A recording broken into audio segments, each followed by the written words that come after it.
अस्सलाम वालेकुम फ्रेंड्स, आज मैं घर में सुकून लाने के ऐसे लाजवाब टोटके आपको बताता हूँ जिससे घर जन्नत बन जाए। हर घर में ये चीज़ें होती रहती हैं।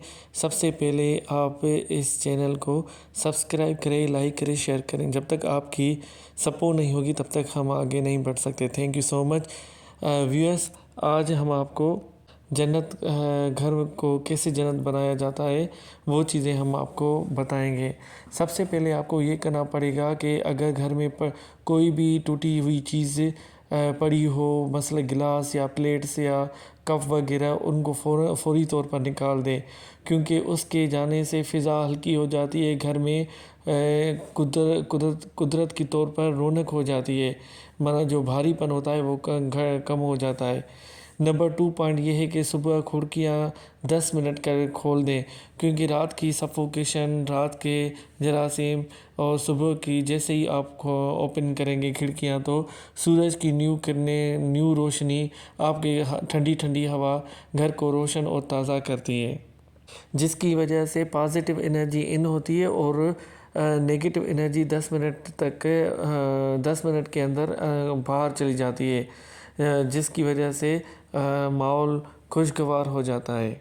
अगर आपके घर में पुराने जूते पड़े हों, पुराने फटे हुए पड़े हों, उसको फौरी तौर पर निकाल दें, क्योंकि एक मनहूसियत उनसे फैलती है, जिसकी वजह से रिज़्क में तंगी आती है और घर में बहुत सारे मसाइल पैदा होने लगते हैं। इसलिए आपके घर में पुराने जूते, फटे हुए कपड़े और जो भी चीज़ें घर में पड़ी हैं उसको मत रखें, फौरी तौर पर निकाल दें। ये बोझ बढ़ जाते हैं और बहुत घर में तंगी हो जाती है। घर के कोनों की सफाई लाजमी करें। हम हमेशा सफाई के दौरान घर के कोने मिस कर देते हैं। सबसे ज़्यादा बोझ वही है जो जमा हो जाता है, एक भारीपन घर में फील होता है, इसकी वजह से ये चीज़ें बरकरार रहती है। बिस्तर और सोफ़े के नीचे सफाई हफ्ते में कम से कम एक बार करें। अगर आप देखते हैं कि आपके बिस्तर मैला गंदा हो गया हो तो कोशिश करें तो 2 दिन के बाद से अपनी चादर साफ़ कर लें, क्लीन करवा दें। और सोफ़े के साइड्स में जो गंद कचरा रह जाता है हम उनको छोड़ देते हैं, हमेशा कोशिश करें कि वो जल्दी से निकाल दें, क्योंकि ये भी एक बोझ बन जाता है। घर में सुकूनी महसूस होती है। किचन हमेशा खुश्क रखें, नमी घर का सुकून खा जाती है। कि रात के टाइम कोशिश करें कि हर चीज़ आपकी धुली हुई हो, साइड पे रखी हुई हो और बर्तन को ढक्कन प्रॉपर वे से दिए गए हों। और जो आप दीवारों पर तस्वीर लगाते हैं या साइड में रखते हैं कि वो उदास या टूटी हुई चीज़ें नहीं लगाएं, क्योंकि उनसे एक नेगेटिव प्रेशर पैदा होता है, एक बेरुखी और बेचैनी पैदा होती है और हमेशा दुख भरी शाम गुजरती है। शाम के वक्त मध्यम रोशनी रखें, घर नरम महसूस होता है। घर में पानी कहीं भी खड़ा न होने दें। रात को सोने से पहले रूम थोड़ा ठीक कर दें। घर में खामोशी के 2 मिनट बहुत बड़ी सफाई कर देते हैं। बेशक शाम के टाइम इतनी रोशनियाँ नहीं जलाएं, थोड़ी लाइट रोशनी में नरम महसूस होता है। घर में अगर कहीं कोने के साइड एरिया में पानी हो तो वो जल्दी से निकाल दें, क्योंकि उससे बहुत खतरात भी होते हैं। रात को सोने से पहले रूम को थोड़ा ठीक कर दें। अब अपना बिस्तर छंड फूँक कर रखें और घर में खामोशी के 2 मिनट अख्तियार कर लें। और अगर आप चाहते हैं कि ख़ानदान में खुशी और सुकून साबित होना चाहिए, फिर कौन से इक़दामात होते हैं, वो कौन से तरीके होते हैं। हमेशा एक दूसरे से इज़्ज़त से बात करें। अगर किसी से बात करनी है तो रेस्पेक्ट से बात करें, क्योंकि अगर आप रेस्पेक्ट देंगे तो वो भी आगे वाला आपको रेस्पेक्ट देगा। जब कोई बोल रहा हो तो बीच में नहीं बोलें, ये कमज़ोर लोगों की निशानी होती है। अगर बड़े भी कहते हैं कि अगर कोई बीच में बड़ा बात करा तो छोटों को नहीं चाहिए या बीच में दखल अंदाज़ी नहीं देनी चाहिए, چیخنے کے بجائے سکون سے بات کریں۔ کبھی کبھی ایسا ہوتا ہے ہم بات کرتے ہیں تو اس طریقے سے اس لہجے سے بات کرتے ہیں جو ہمارے وائس جو پچ ہوتی ہے وہ تیز نکلتی ہے، جس کی وجہ سے چیخ کی آواز پیدا ہوتی ہے۔ ہر کوئی گھر کے کاموں میں مدد کرے۔ اگر پانی بھرنا ہے یا کوئی سمپل تھوڑا سا کام ہے تو کوشش کریں تو وہ آپ خود جا کے کریں۔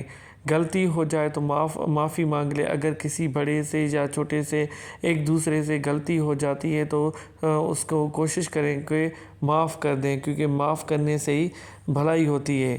کھانے کے دوران موبائل استعمال نہ کریں۔ آج کل کے دور میں بچے ہوں یا بڑے ہوں، جب تک ہم موبائل یوز نہیں کرتے تب تک آرام نہیں ہوتا، بے چین رہتے ہیں۔ کوئی کہیں اسے SMS تو نہیں آیا، کہیں کہاں سے کوئی میسیج تو نہیں آیا، بس ہر دماغ میں یہ الجھن سی رہتی ہے کہ کہیں کسی کا میسیج تو نہیں آیا۔ ہفتے میں کم از کم ایک بار سب کو ساتھ وقت گزاریں۔ کوشش کریں کہ شام کے ٹائم یا دوپہر کے ٹائم یا رات کے ٹائم ساتھ میں گیدرنگ کریں، کھانا کھا لیں، چائے پی لیں، ایک ساتھ ایک دوسرے کو سپورٹ مل جاتی ہے اور خوشی محسوس ہو جاتی ہے۔ مسائل کو دبا کر نہ رکھیں، مل جل کر حل کریں۔ ہمیشہ یاد رکھیں اگر خدا نہ خواستہ کوئی مسئلے میں آ جاتا ہے تو کوشش کریں کہ گھر کے بڑوں کو بتا دیں، کیونکہ وہ ایکسپیرینس بندے ہوتے ہیں، دنیا کے دکھے دکھائے بندے ہوتے ہیں، وہ آپ کو اس مسئلے کا حل بتائیں گے۔ اگر آپ سے حل نہیں ہوتا ہے تو پھر مل جل کر ان کو حل کریں۔ ایک دوسرے کی پرائیویسی کا احترام کریں، کسی کا سیکریسی کو لیک نہیں کریں، اپنے آپ کو اور دوسروں کی پرائیویسی کا بھرپور خیال کریں۔ جب کوئی کامیاب ہو خوشی منائیں، نہیں کہ منہ پھلا کر بیٹھ جائیں، نہیں، اس کے یہاں خوشی منائیں، اس کو کانگریچولیشن کہیں، حوصلہ افزائی بڑھتی ہے۔ کسی کو کسی سے نہ ملائیں، سب کو اپنی پہچان دیں۔ سچ بولیں چاہے مشکل ہی کیوں نہ ہو۔ ہمیشہ یاد کرتے ہیں، یہ ہم دیکھتے ہیں کہ کوئی ایسی چیز ہو جاتی ہے، ہم جھوٹ پہ جھوٹ بولتے جاتے ہیں، پھر بعد میں جب بہت زیادہ بات ہو جاتی ہے تو پھر ہم کہتے ہیں کہ کاش ہم پہلے یہ سچ کیوں نہیں بولا، یہ چیزیں کیوں نہیں کی، پھر اس کی وجہ سے یہ مسئلے پیدا ہوتے ہیں۔ ہمیشہ یاد رکھیں سچ بولنے والا ہمیشہ سب کی نظروں میں اجاگر ہوتا ہے۔ ہر کسی کی رائے برابر حیثیت رکھتی ہے۔ اگر کہیں فیصلے کرنے ہو تو سب سے رائے پوچھیں، کیونکہ سب لوگوں کی، سب فیملی والوں کی رائے جو ہوتی ہے ایک حیثیت رکھتی ہے۔ اگر کسی کی شادی کرنی ہو تو ہم کیا کرتے ہیں کہ آپس میں رشتہ طے کر دیتے ہیں، خاندان والوں کو پتہ ہی نہیں ہوتا، پھر بعد میں مسائل جھگڑے شروع ہو جاتے ہیں، پھر نفرتیں اور رنجشیں بڑھ جاتی ہیں۔ ایک دوسرے کی عزت سب کے سامنے رکھیں۔ اگر کسی کو کوئی گلہ شکوہ کرنی ہو یا میل ہو وہ دور کر دیں۔ روزانہ کم از کم ایک وقت کا کھانا ساتھ میں کھائیں، اس میں ہی کامیابی ہے۔ تھینک یو سو مچ، انشاءاللہ